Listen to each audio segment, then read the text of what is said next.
भारत ने दरियाए रावी और सतलुज में पानी छोड़ दिया है, जिसके नतीजे में सैलाबी रेलों ने पंजाब में तबाही मचा दी है। भारत की जानिब से पाकिस्तान को एक और सैलाब की पेशगी इत्तला दे दी गई है, मगर ये इत्तला इंडस वाटर कमिश्नर की जानिब से नहीं बल्कि खुद भारतीय हाई कमीशन की जानिब से दी गई है, जिसने बहुत से सवालात खड़े कर दिए। बातें बहुत हैं मगर कोई रास्ता नहीं निकल रहा है। अमन होना चाहिए, पीस, ठीक है। तो फॉर दैट पर्पस क्यों नहीं हम वो करें जो अमन को नजदीक ला सकते। इंडिया आपसे बात नहीं करना चाहता। कश्मीर में हो अमन, जैसा कश्मीर है वैसा रहे। ये क्या हो रहा है, मुझे समझाओ। हैं? बेशक हमारे फोर्सेस जो हैं अल्टीमेटली उनको विड्रॉ करना पड़ेगा, मगर बेशक इस वक्त उधर ही उस लिमिट पे रखें जो वो है। आर्टिकल 370 को वायलेट जिस ब्लेटेंटली और शेमलेसली उन्होंने वायलेट किया और पाकिस्तान के जाने तो चूं भी नहीं हुई, जैसे कहा कि सिर्फ सड़क का नाम बदल के धूप में खड़े हो गए बेगैरत, कि उसको मालूम है कि जब उसने जंग करनी है और बड़े बड़े इलाके पर कब्जा करना है उसमें पाकिस्तान के, तो वो आपसे बात क्यों करेगा। आटा आपके पास भाईजान नहीं, चावल आपके पास नहीं, गंदम आप ये अपना क्या कहते हैं अपना, हाँ गंदम में नहीं, गंदम से ही आटा बनाओगे। रुई आपके पास नहीं, मैं आपको बता रहा हूं, मैं आपको फुल बता रहा हूं, सब फजूल है।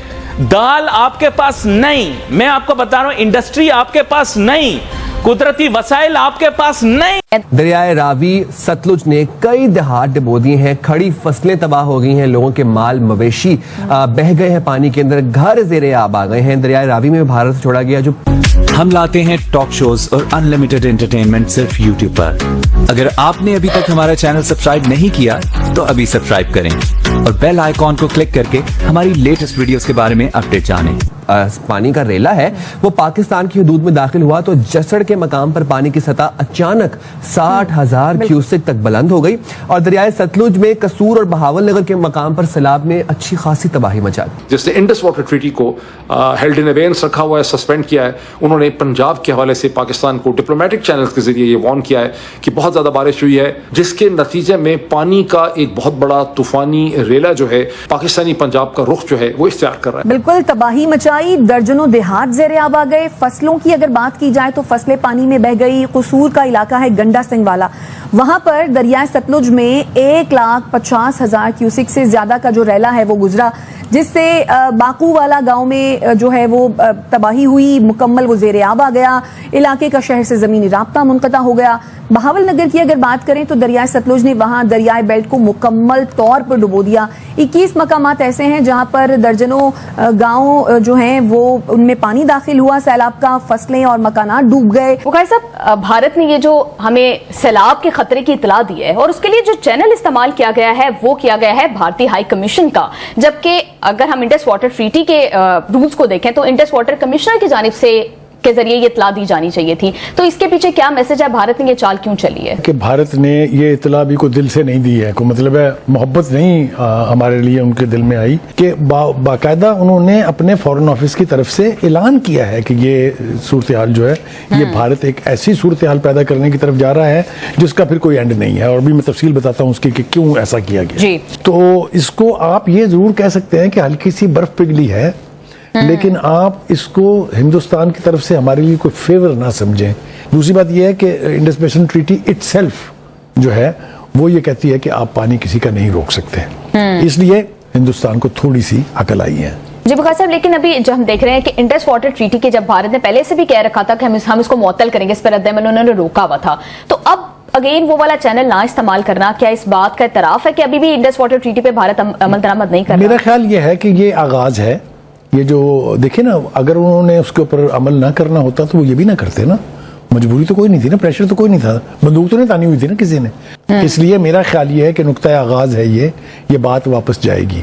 जो असल बात यहाँ करनी चाहिए वो ये है कि हमारी तरफ से जो जिन वफूद ने इस इंडस बेसिन ट्रीटी के दौरान काम किया और जो फॉलो अप के तौर पर 3 दरियाओं से हमें महरूम किया गया, उसमें हमारी तरफ से बहुत बददियानती की गई। साहब, क्या इससे पाकिस्तान और भारत के ताल्लुकात कुछ बेहतर हो सकते हैं? क्या ये एक गुडविल में एक जेस्चर हम इसको कंसीडर कर सकते हैं? देखिए, बायलैटरल रिलेशंस जो होते हैं वो आपस में बैठ के तय करने होते हैं, उसमें कोई इंटरनेशनल ना सालिस होता है ना कोई इंटरनेशनल इंटरफेरेंस होती है। और सबसे अच्छा फोरम ये है کہ آپ बायलैटरली एक दूसरे के साथ बैठ के अपने सेंसिटिव इश्यूज को रिजॉल्व कर लें। और फिर भारत के साथ हमने को 5 दफा कोशिश की, लेकिन जब कश्मीर का इशू आता है तो वो भाग जाता है, बने हुए एग्रीमेंट पर साइन करने की स्टेज से भाग जाते हैं वो। तो इसलिए वो कभी भी आपके साथ डिप्लोमेटिक लेवल पर बैठ के इन इश्यूज पर फैसला नहीं करेंगे। और ये भारत का और खास तौर से बीजेपी की हुकूमत का एक कंसिस्टेंट वतीरा है। जी, लेकिन बुखारी साहब, हम क्या ये कंसीडर कर सकते हैं कि क्लाइमेट एक ऐसा इशू है कि जो दोनों मुल्कों को इक्वली इफेक्ट करता है, तो क्या ये एक ब्रिज का रोल प्ले कर सकता है? देखिए, ये प्रेशर नहीं बनेगा इसलिए कि जो मौसमियाती तब्दीली है इसने सबसे ज्यादा पाकिस्तान को इफेक्ट किया है जी, क्योंकि हमारे नॉर्दर्न एरियाज में ग्लेशियर्स हैं। ये सबसे ज्यादा तबाही ग्लेशियर्स के फटने से हुई है, दूसरा क्राउड बस्ट से हुई है, लेकिन ग्लेशियर जो है वो तो सारे हमारे नॉर्दर्न एरिया से KPK से गुजरते हैं और फिर अल्टीमेटली रिवर इंडस में पानी आ जाता है। और एक अंदाजे के मुताबिक कितने बिलियन एकड़ फुट पानी जो है वो समुद्र में ऑलरेडी जा चुका है, इसलिए कि हमारे पास रिजर्वायर ही नहीं है। ये एक अलग बहस है, किसी वक्त फिर छेड़ेंगे इसको। और बुखारी साहब, अगर शायद वो गुडविल में ये सारा कुछ कर रहे होते तो जिस तरह से हमारे माहीगीरों को गिरफ्तार किया जा रहा है वो भी ना हो रहा होता। देखिए, ये भी एक रूटीन की तो मैं नहीं कहूंगा, लेकिन ये दोनों तरफ से होता है। जिस तरह हम डिप्लोमेट्स को अगर एक तरफ से पर्सोना नॉन ग्रेटा करार दें तो दूसरी तरफ से भी वही होता है, एक को निकालें दूसरी तरफ से भी। इसी तरह ये माहीगीर हैं, ये माहीगीर जो हैं इनको असल में चूंकि कोई बॉर्डर लाइन वाटर में समुद्र में नहीं है, इसलिए एक दूसरे के इलाके में चले जाते हैं। हम इसी तरह से भारतीयों को भी गिरफ्तार करते हैं। अब ये तो हो गया एक तरफ जी, लेकिन जो आपने चाइना की उस मीटिंग की बात की है, SCO समिट होने जा रहा है, I think that is going to be a significant event of the world. 2 वजूहात हैं उसकी। पहली बात तो यह है कि चीन 5वीं दफा समिट इजलास को मेजबानी कर रहा है, चेयर भी कर रहा है और मेजबानी भी कर रहा है। और पहली दफा 20 ममालिक के टॉप लीडरशिप यानी हेड ऑफ स्टेट्स या हेड ऑफ गवर्नमेंट जो है इसमें शिरकत करेंगे। और ये मौका होता है इंटरनेशनल कॉन्फ्रेंसेस के दौरान कि बहुत सारी मुतहारब जो ममालिक होते हैं वो भी साइड लाइन्स के ऊपर मीटिंग करके कोई ना कोई ब्रेक थ्रू हो जाता है। जी बुखारी साहब, क्या पाकिस्तान और भारत के दरमियान साइड लाइन पे कोई मीटिंग आप एक्सपेक्ट कर रहे हैं? देखिए, प्लान तो नहीं है। कुछ मीटिंग होती हैं जो सडन होती हैं, कुछ मीटिंग होती हैं जो उन ही दिनों में प्लान की जाती हैं।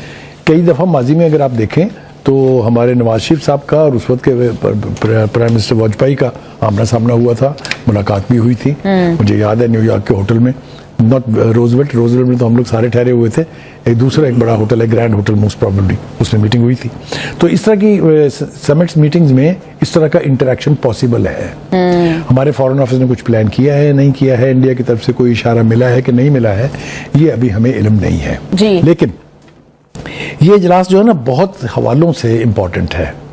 पहली बात तो ये कि हिंदुस्तान जो है अमेरिका से जिस किस्म के ताल्लुकात में अब कशीदगी है, उसके बाद जैसा मैंने और आपने पहले भी एक प्रोग्राम में डिस्कस किया था कि वो चाहेगा कि कोई ना कोई उसको लीवरेज मिले चाइना की तरफ से, कि जो इस वक्त का एग्जिस्टिंग न्यू वर्ल्ड ऑर्डर है वो तो उस वक्त था when America was the solar super power. तो अभी बहुत ज्यादा ग्राउंड में तब्दीलियां आनी है, ब्लॉक्स की बात हो रही है, आपको पता है करेंसीज की बात हो रही है कि डॉलर से डी लिंक करें। और दूसरी बात यह है कि भारत के लिए ये भी बड़ा ज़रूरी होगा कि अब वो फैसला करे कि जो ऑर्गेनाइजेशन एंटी अमेरिका हैं, जिसमें वो अपने क्या है ब्रिक्स है, इसी तरह क्वाड की फेट क्या होगी ये भी देखना है, इसी तरह SCO जो है इसका मेंबर है वो। बुखारी साहब, अगर भारत अब जिस तरह से चीन की तरफ हम देख रहे थे कि उसकी टिल्ट जो है वो चीन की तरफ हो रहा है, तो क्या आपको लगता है कि अमेरिका को प्रेशराइज करने के लिए किया जा रहा है? देखिए, अमेरिका को प्रेशराइज करने की पोजीशन तो नहीं है भारत की, लेकिन ये अमेरिका को एक मैसेज है कि अगर आप हमें बिट्रे करेंगे, अगर आप हम पर ज्यादती करेंगे तो हमारे पास ये रास्ता है। ये रास्ता बनेगा कि नहीं बनेगा इसके बारे में अभी कुछ नहीं कहा जा सकता, इसलिए कि चाइना के लिए भारत और पाकिस्तान दोनों में से किसी एक का ही इलाही हो सकता है, एक वक्त में दोनों का नहीं हो सकता। हाउएवर चाइनीज जो फॉरेन पॉलिसी है वो इस पर बेस्ड है कि आपके डिस्प्यूट अलग चीज है, आपकी बायलैटरल ट्रेड अलग चीज है, आपके बायलैटरल रिलेशंस अलग चीज है। और यही वजह है कि भारत के साथ चीन की जो 2 तरफा ट्रेड है वो 100 बिलियन है, जबकि हमारी सिर्फ 10 बिलियन तक पहुंची है। तो आपको ये वीडियो कैसा लगा कमेंट बॉक्स में जरूर लिखिए। इस वीडियो को लाइक कीजिए, शेयर कीजिए, सब्सक्राइब करना ना भूलिए आपके चैनल EFC.Z को। तो मिलते हैं अगली वीडियो में। जय हिंद।